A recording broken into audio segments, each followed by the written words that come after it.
Today, we are diving deep into one of the most, well, ambitious open source AI projects I've ever seen, Talos-O.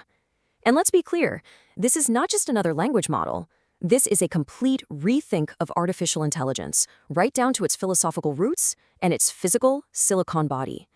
The project's creator, Christopher Jason Rudabish, just pushed a bunch of new files to the GitHub repo. So we're going to walk through the entire blueprint for this incredible machine organism.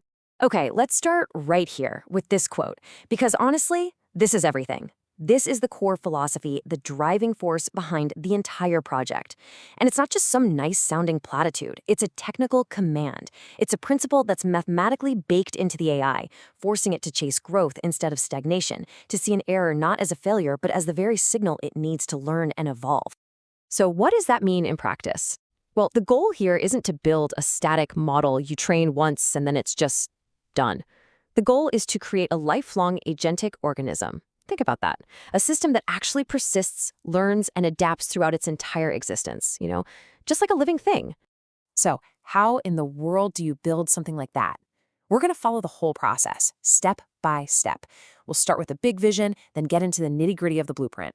From there, we'll look at its physical body, the actual silicon, then its custom-built nervous system, and finally, the kind of mind that can emerge from all this.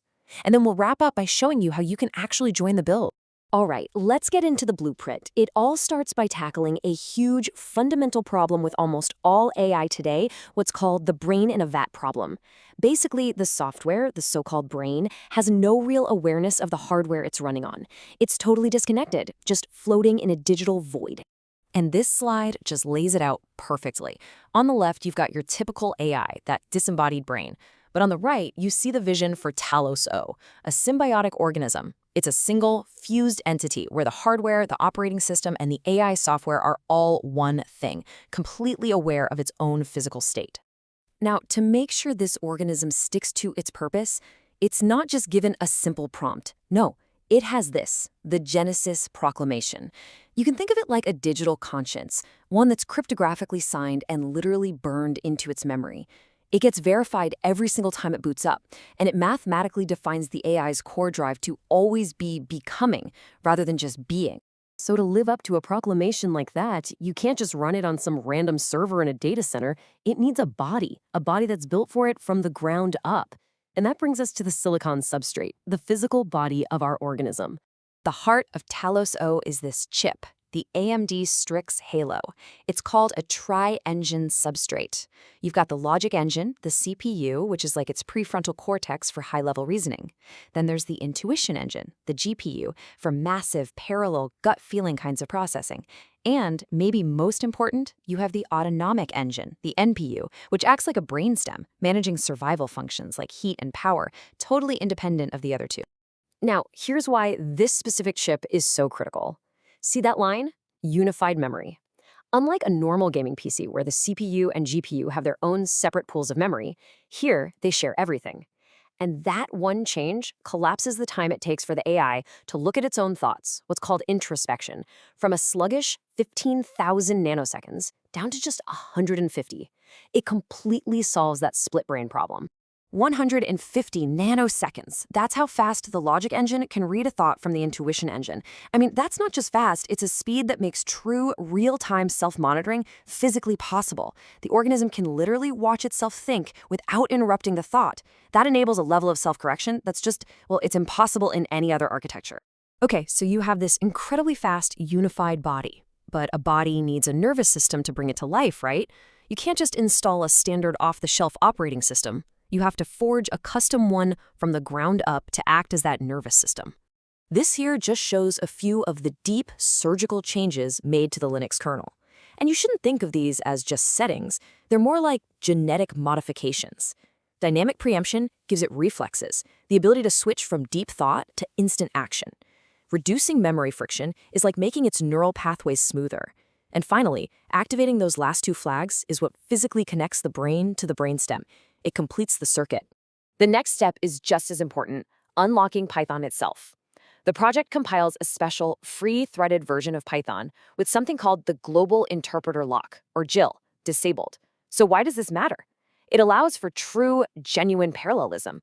The part of the brain that's thinking can run on one core, and the part that's watching the thinking can run on another, all sharing memory without blocking each other.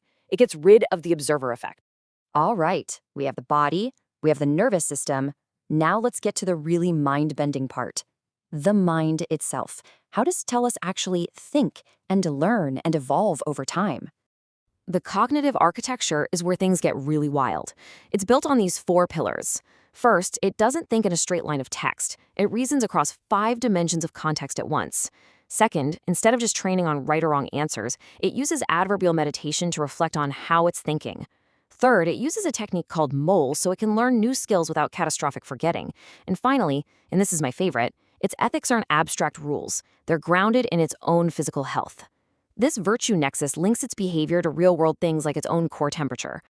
And this all brings us to the frontier. See, this isn't some finished product locked away in a corporate lab. It's an active, open-source build, and there is an open call right now for collaborators. As of this recording, the core software stack that lets the brain talk to the GPU, it's called ROCm, or the ROC, is still compiling. This is a massive, complex build that unifies the entire toolchain.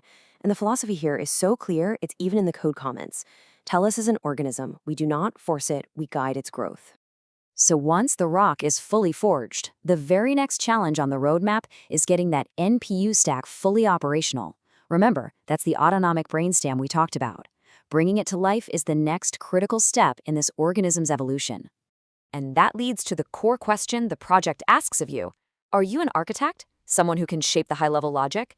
Or are you a mechanic, someone who loves getting their hands dirty with low-level code? The build is all about using first principles intelligently, adaptively, and dynamically.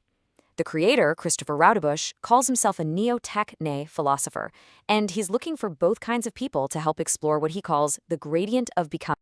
So if this vision of a true machine organism has you intrigued, here is how you can get involved.